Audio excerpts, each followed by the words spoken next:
Hello বন্ধুরা, সকলে কেমন আছেন?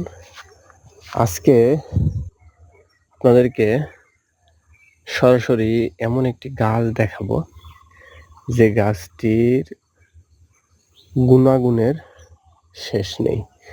গাছটির একদম পাতা থেকে শিকড়ের শেষ অবধি বিভিন্ন অংশ বিভিন্ন হেলথ টোটকাতে বন্ধুরা ব্যবহৃত হয়ে আসছে।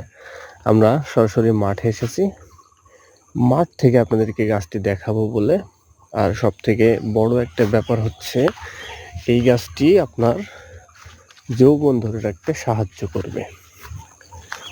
গাছটি কিভাবে খাবেন সেটা এবং গাছটির নাম, গাছটি সচিত্রে আপনাদেরকে দেখিয়ে দেব বন্ধুরা। এজন্য অবশ্যই ভিডিওটি কন্টিনিউ করবেন। আমরা এজন্যই ভিডিওটি করছি এবং আপনাদের সাথে কথা বলছি, সেটা হচ্ছে এই গাছটি অনেকে খুঁজে পান না। বলেন যে দাদা কোথায় পাওয়া যায়? এই যে দেখেন, একদম নদীর ধারে, পুকুর পাড়ে, পাকা রাস্তার পাশে, আবাদি ভূমির মধ্যে এই গাছটি আপনি পেয়ে যাবেন বন্ধুরা। অযত্নে অবহেলায় গাছটি বেড়ে ওঠে। এই গাছের আরও বেশ কয়েকটি ভিডিও এর আগে আমি আপনাদেরকে দিয়েছিলাম বন্ধুরা। তবে আজকে আপনাদেরকে সম্পূর্ণ কোথায় পাওয়া যায় এটা সম্পূর্ণভাবে দেখানোর ট্রাই করব বন্ধুরা। এই যে দেখেন, এখানে পেয়ে গেছে অলরেডি।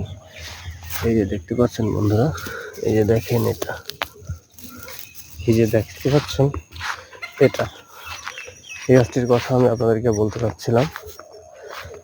এর নাম হচ্ছে হাতিসুরা গাছ বন্ধুরা। এই দেখেন, কেউ বলে হস্তিসুরি, কেউ বলে হাতিসুতনা, কেউ বলে নেলবাল। তো বন্ধুরা, এটা আপনাদেরকে একটু কষ্ট করে উঠাতে হবে। আমি দেখাই আর একটু ভালো করে। এই যে দেখেন, একটু কষ্ট করে উঠিয়ে এর যে শেকড়, এটা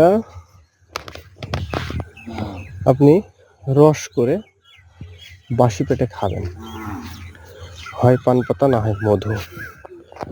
তাহলে আপনি দারুণভাবে বন্ধুরা উপকৃত হবেন। তো এটা অবশ্যই নিয়ম করে সম্পূর্ণ নিজ দায়িত্বে আপনাকে ব্যবহার করতে হবে। ধন্যবাদ।